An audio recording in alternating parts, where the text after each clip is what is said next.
Bienvenue dans votre tranche 7 minutes avec Jésus, numéro 3. Nous allons lire, mes amis, dans Luc chapitre 5, verset 5. Simon lui répondit, « Maître, nous avons travaillé toute la nuit sans rien prendre, mais sur ta parole je jetterai le filet. » Nous prenons aussi Jean chapitre 11, verset 1 à 44. Pour gagner le temps, nous lisons seulement le verset 43 à 44. Ayant dit cela, il cria d'une voix forte, « Lazare, sors !» Et la mort sortit, les pieds et les mains liés de bandes, et le visage enveloppé d'un linge. Jésus leur dit, « Déliez-les et laissez-les aller. » Que Dieu bénisse sa parole. Nous allons ajouter une pensée aujourd'hui sur Lazare. Mes amis, lorsque la parole de Dieu est proclamée, comme ce matin, toi qui as un problème, tu vas répéter dans ton cœur, sur ta parole, Seigneur, je vais jeter le filet. Et tu verras cette promesse s'accomplir dans ta vie. Que Dieu te bénisse. Ici, nous parlons de Lazare. Lazare qui était l'ami intime de Jésus. Il était malade. La nouvelle parvint à Jésus. Jésus a traîné encore là où il était. Il connaissait ce qu'il faisait. Il a traîné encore là-haut. Et puis, il est venu quand Lazare était mort déjà. Et il a fait 4 jours dans le sépulcre. Jésus arriva et Marthe l'aperçut de loin. Marthe est venue tomber aux pieds de Jésus à l'entrée de Béthanie. Seigneur, si tu étais là, mon frère Lazare ne serait jamais mort. Jésus lui a dit, il vivra, il ressuscitera. Mais Marthe dit, mais il ressuscitera, Seigneur, au dernier jour. Jésus lui a dit, je suis la résurrection et la vie. Je te parle à toi ce matin. Jésus est la résurrection et la vie. Il agira. Il est la parole faite chair. Il est l'accomplissement de toutes les promesses de Dieu. Alléluia. Alors, Marthe est partie dire à Marie, le Seigneur est là. Marie promptement se leva, elle est partie là où Jésus était. Et les Juifs qui pleuraient ensemble pensaient qu'elle est partie pleurer au sépulcre. Arrivé devant Jésus, Marthe a répété la même histoire. Marie a répété la même histoire. Si tu étais là, Seigneur, notre frère ne serait jamais mort. Et Jésus a frémi en son cœur. Jésus a dit, où est-ce que vous l'avez enterré? On arriva devant le sépulcre. Jésus a dit, enlevez la pierre. La même Marthe que Jésus avait expliqué, dit encore, Seigneur, non, il sent déjà. Jésus a réprimandé Marthe, ne t'ai-je pas dit, si tu crois, tu verras la gloire de Dieu. Jésus te parle ce matin. Toi qui ne fais que regretter dans ta vie. Oh, ça ne marche pas. Oh, moi aussi. Laisse-moi te dire, mon frère, ma soeur, si tu es vraiment un véritable enfant de Dieu, devant toi, il y aura les épreuves. Il y aura la mer rouge. Il y aura le Jourdain. Mais la puissance de Dieu te fera traverser la mer rouge ou le Jourdain. Laisse-moi te dire que le Jourdain s'ouvrira. Laisse-moi te dire que les épreuves viennent, que la maladie vienne, que les combats viennent, même dans ton quartier, que les gens te critiquent, même au travail, que les combats viennent.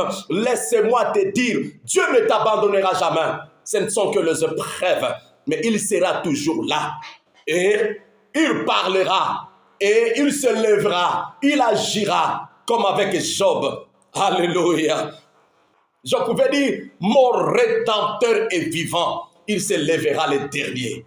Il se lèvera toujours. Il n'abandonne jamais ses enfants. Alors, vous devez croire. Hein, Marthe, sœur Marthe, frère Martin. C'est ma façon de prêcher. Hein. Sœur, je donne des noms comme ça. Marthe et à moi, si Marthe et à Mobile. Marthe homme et Marthe femme, disons comme ça, fille, femme, tout ça. Que Dieu vous bénisse les Marthes. Vous devez croire. Jésus a déjà dit, il est la résurrection et la vie. Et Jésus a dit, ôtez la pierre. La pierre, c'est l'incrédulité. Tu dois enlever les doutes devant la parole du Seigneur. Et tu dois crier sur ta parole, Seigneur, je vais jeter le filet. Enlevez la pierre. Et Jésus cria d'une voix forte. La Bible d'abord dit, Jésus pleura. Alléluia. Comme un humain, il pouvait pleurer. Mais comme le véritable Fils de Dieu, il a rehaussé les épaules. Il a crié d'une voix forte, Lazare, sors! La Bible dit, Lazare sortit. C'est vrai, Lazare est sorti Hein? Il était bandé, vous savez, dans les temps anciens, hein, les gens qui ont appris la momification, les momies égyptiens. Dans les temps anciens, là, on bandait, d'abord on embaumait la mort, et puis on roulait les bandages, voilà, le linge. On a roulé autour du corps qui est déjà embaumé avec des fils comme ça, avec des cordes, disons. Lazare est sorti. Hein? Disons si je peux faire un peu quelque chose là. Lazare est sorti. Jésus a crié, Lazare, sort! Et Lazare sortait.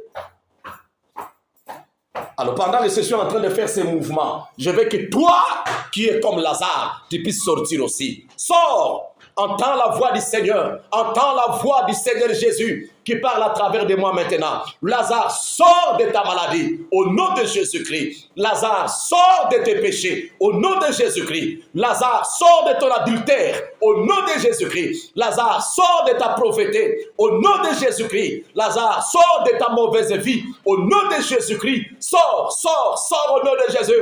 Est-ce que Lazare peut crier, je sors? Est-ce que Lazareth peut crier, je sors? Sortez au nom de Jésus-Christ. Ce n'est pas votre vie là. Vous êtes les enfants du Seigneur. Et Lazare est sorti. Jésus a dit aux gens qui étaient là, déliez-les. Je crois que Jésus a déjà fait. Dieu a déjà fait. Mais il nous dit aussi à nous qui sommes ses serviteurs, faites le travail. Continuez avec le travail. Déliez-les. Alors soyez déliés au nom de Jésus. Délié au nom de Jésus. Toi qui as été enfermé dans le cachot du diable, dans la prison du diable, dans la prison de péché, sois délié au nom de Jésus-Christ. Lazare, sors et laisse-moi te dire, tu sortiras. Toi qui pontes maintenant, amen. Toi qui dis sur ta parole, Seigneur, je vais jeter le filet. Sors au nom de Jésus. Que Dieu bénisse sa parole.